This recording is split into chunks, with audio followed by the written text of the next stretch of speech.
네, 여러분 수학 과제 연구 두 번째 시간입니다. 오늘은 여러분들이 선행 연구를 해보셔야 하는데요. 선행 연구가 무엇인지, 선행 연구는 왜 해야 하는지, 그리고 이 선행 연구의 구체적인 방법에 대해 알아보도록 하겠습니다. 자, 선행 연구란 여러분들이 본격적인 연구에 앞서 주제와 관련된 과거나 현재의 기록된 논문, 책, 문서, 저널, 학술지, 인터넷 자료들을 사전에 검토하는 과정입니다. 이런 선행 연구가 필요한 이유는 연구자가 본인의 연구 주제를 구체화시키는 과정에서 반드시 필요한 부분이고요. 선행 연구를 통해 여러분들 과제 간에 서로 몰랐던 연결고리를 찾을 수 있고요. 연구자가 나아가야 할 방향이 확실히 정해질 수도 있기 때문에 꼭 수행을 하셔야 됩니다. 일반적으로 널리 알려진 내용이나 다른 논문에서 연구한 내용을 단순히 요약 정리하거나 되풀이한 과제 연구는 가치가 높지 않습니다. 연구에 대한 가치를 높여야 여러분들이 오랜 시간 연구한 보람을 느낄 수 있고 다른 사람의 연구에 초석이 될 수도 있습니다. 여러분은 아직 어린 연구자이기 때문에 선배 연구자들의 아이디어를 찾아보고 검토해 볼 필요가 있고요. 아마 여러분이 지금 연구 주제로 정한 것들의 상당 부분이 사전에 연구되어 있다는 것을 아마 찾아보시면 확인할 수 있을 거예요. 사전에 이런 부분을 확인하지 않게 된다면 의도치 않게 다른 사람의 연구 내용을 표절하게 될 수도 있기 때문에 선행 연구에 대한 조사를 좀 철저히 해주셔야 됩니다. 자, 여기에서 선생님이 표절이라는 단어를 얘기했는데요. 표절이라는 것은 연구자가 절대 해서는 안 되는 행위입니다.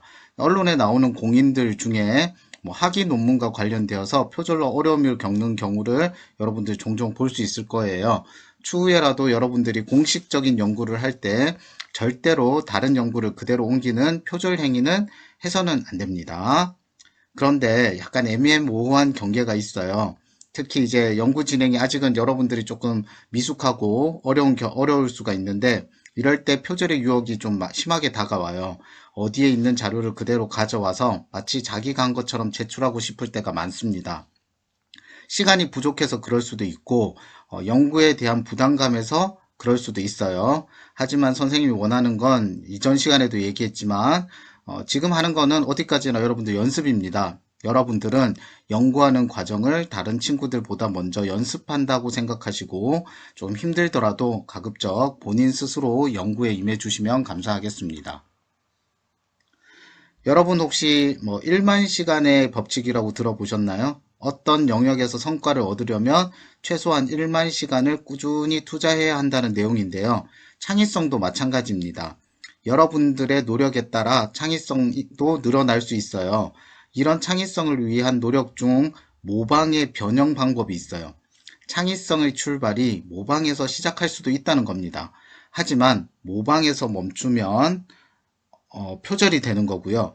모방해서 여러분들 아이디어를 더해 변형을 하게 되면 새로운 연구로 다듬어지게 되는 거예요. 지난 시간에 선생님 주제 정하기 활동에서도 언급하고 강조했는데 어떤 것의 특성이나 모양을 변형하면서 계속 질문을 하라고 했습니다. 네, 같은 맥락으로 지금 얘기를 하고 있는 거고요. 결국 다른 사람이 연구한 어떤 결과나 내용을 그대로 제출하게 되면 표절이 되는 거고요.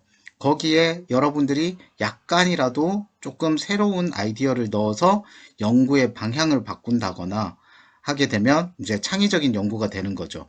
그러기 위해서는 선행 연구가 한 번으로 멈추면 안 되고 지속적으로 계속 반복해서 이루어져야 합니다.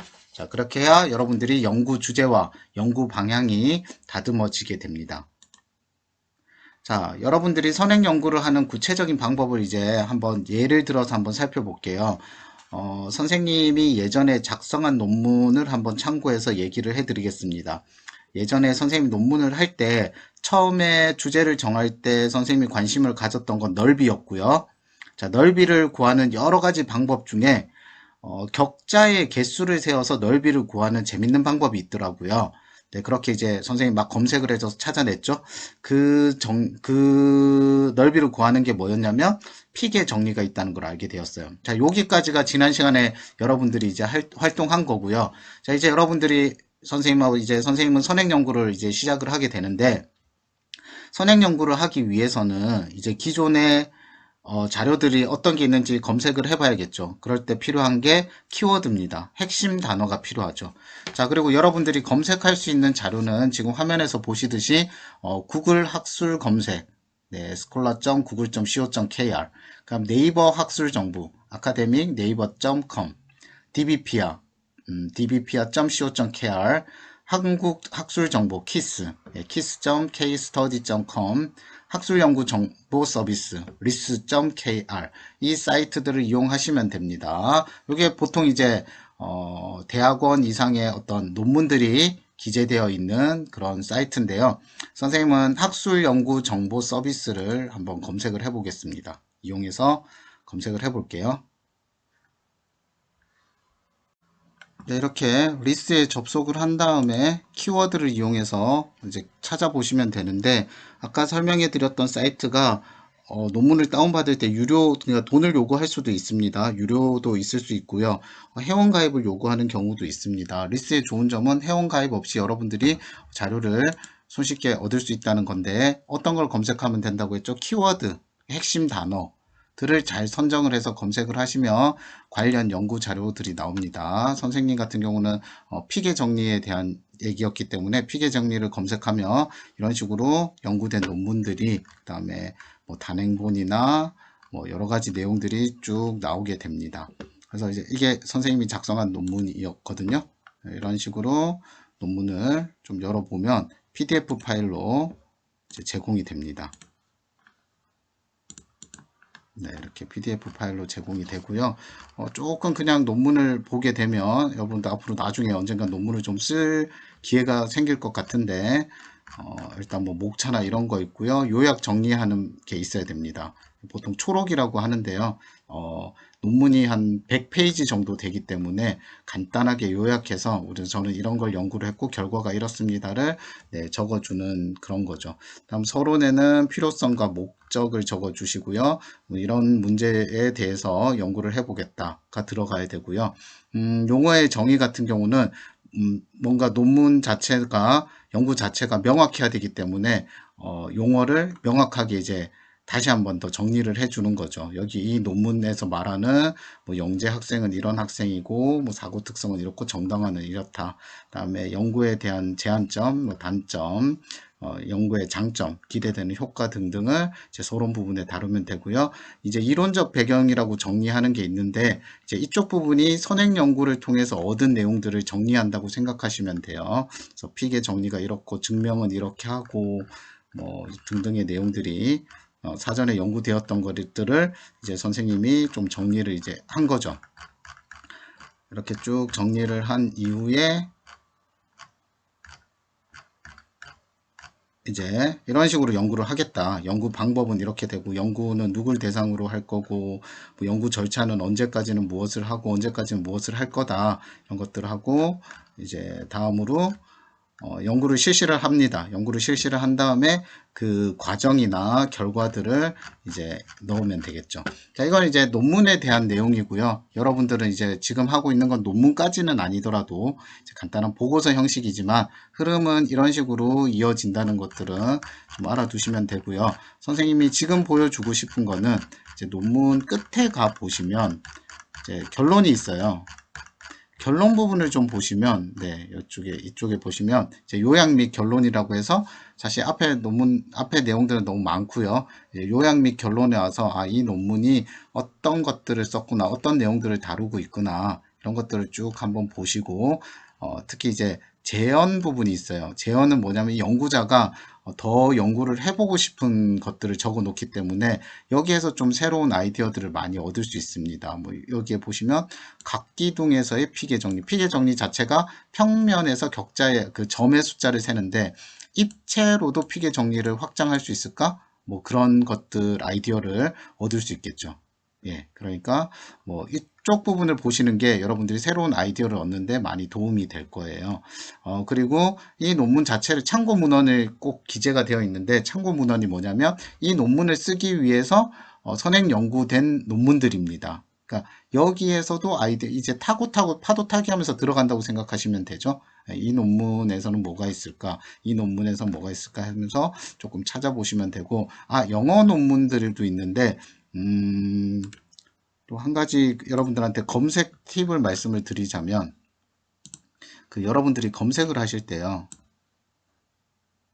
선생님, 여러분들 영어로 좀 검색을 하면 자료들을 더 많이 좀 구할 수 있을 거예요. 그래서 피계 정리라고 한글로 해도 물론 많은 자료들이 나옵니다. 좀, 네, 피계 정리해도 이런 식으로 많이 나오지만, 이걸 영어로 픽스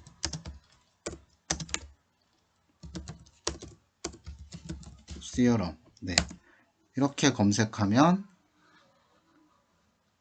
생각지도 못한 자료들이 더 많이 나온다고 생각하시면 되죠. 그런데 문제는 뭐냐면 모든 자료들이 영어로 좀 되어 있어서 이제 번역을 좀 하기는 해야 되지만 한글로 된 자료보다 조금 더 신선하고 창의적인 내용들이 많아요. 여기만 해도 지금 포어 서클, 그러니까 원에서 픽의 정리, 네. 그다음 3D, 네, 3차원에서 네, 픽의 정리, 뭐 이런 것들이죠. 픽의 정리 문제, 네, 픽의 정리 계산, 픽의 정리 역사, 네, 이런 것들이 영어로 검색을 하면 조금 더 재밌는 내용들을 찾을 확률이 많이 있습니다. 네, 그리고 이제 여러분들이 아까 오늘 제출하셔야 될 과제가 이제 학술검 이런 논문들을 검색해서 아까 보여드렸죠? 인용하기를 가지고 제목을 갖다 붙인 후에, 자, 인용하기는 어디 있냐면,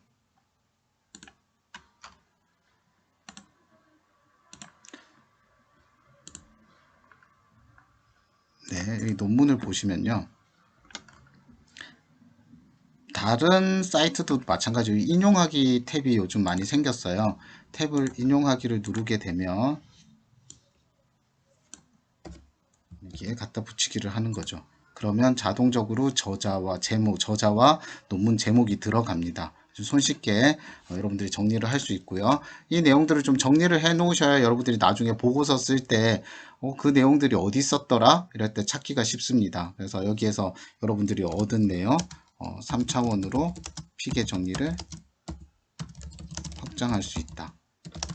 이런 거를 좀 정리를 해 놓으시면 되겠죠. 그다음 뭐 책을 이용할 수도 있습니다. 가까이 뭐 수학사랑도 있고요. 뭐 과학과 관련된 책들도 있고, 주변에 책들, 요즘 책들이 많이 있잖아요. 책을 쓰실 때는 제목과 저자 그리고 출판사까지 좀 써주셔야 되고요. 책에 나와 있는 주 내용들을 여러분들이 정리하시면 됩니다. 사이트, 블로그나 기사 같은 경우도 여러분들이 사용할 수 있잖아요. 그러면 사이트를 입력한 다음에 여러분들 거기에 있는 내용을 조금 정리를 하신 후에 지금까지 이제 모든 내용들을 쭉 정리해서 다섯 번째 여기에 정리를 좀 하시고요. 연구 주제를 조금 명확하게 정리를 해주면 이번 선행 연구를 여러분들이 어느 정도 수행했다고 생각이 됩니다. 그러면 실질적으로 선행 연구를 한번 시작해 보도록 하겠습니다.